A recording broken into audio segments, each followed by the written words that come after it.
ভয় নাখাব, বাহিৰত ধাৰাসাৰ বৰষুণ আৰু ভাবিছোঁ কাইলৈ যিহেতু অফিচৰ পৰা ছুটি লৈছোঁ গতিকে ঘৰলৈ যাওঁ বুলি। ঘৰলৈ যাবলৈ ওলাওঁতে এইবিলাক উজ্জ্বলৰ নাটক।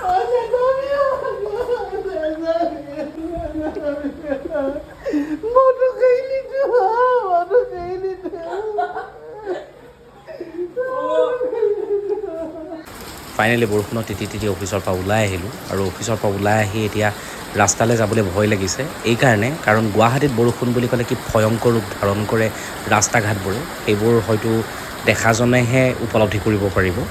এজাক মুষলধাৰ বৰষুণৰ পিছত সেয়া গুৱাহাটী মহানগৰীৰ আভিজাত্য। আগফালে কেৱল পানী আৰু পানী, গোটেই গুৱাহাটী মহানগৰীখন যেন হঠাৎ এখন সাগৰলৈ ৰূপান্তৰিত হৈছে। ঘণ্টাৰ পিছত ঘণ্টা ধৰি প্ৰতিজন মানুহ ফচি আছোঁ। ভাবক, ওপৰৰ পৰা কেৱল আৰু কেৱল বৰষুণ পৰিছে আৰু তলত কেৱল পানী আৰু পানী। কি ভয়ংকৰ, কি লেতেৰা এক পৰিৱেশ। ভগৱান।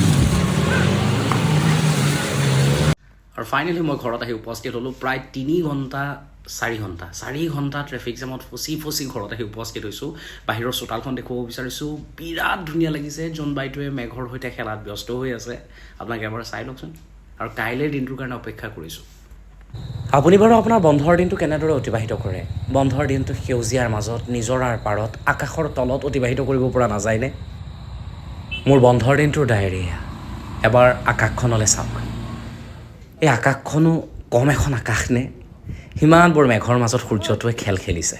আৰু তাৰপিছত এই ৰাস্তাটো, এই ৰাস্তাটো, এই পাহাৰবোৰ আৰু এই নদীটো।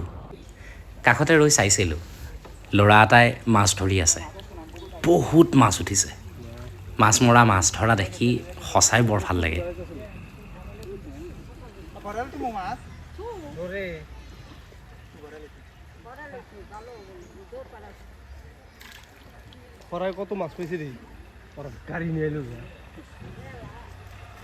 তাৰপিছতে সেউজীয়া ৰাস্তাটোৰে আকৌ যাত্ৰা।